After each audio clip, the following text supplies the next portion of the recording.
The Corinthian church was known for spiritual gifts, yet Paul called them immature and worldly. Yeah, that's true. I know a lot of people that want to operate in the gifts and they still want to be worldly. I agree with that.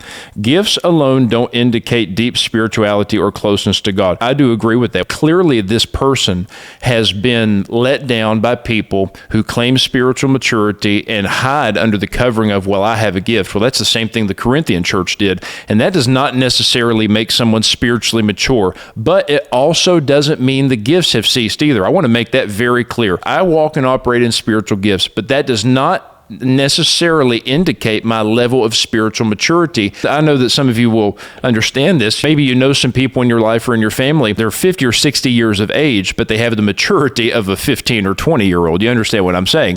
And so age doesn't necessarily indicate maturity, and gifts don't necessarily indicate maturity, but that does not mean the gifts have ceased. Just because someone is spiritually immature and they're using the gifts in the wrong way, that doesn't make the gifts fake. That makes the person immature. I guess the correct phrase there would be, you can't throw the baby out with the bathwater. You can't just say that the gifts aren't real because someone's walking in immaturity. I would say that stance is spiritually immature if you want to know the truth.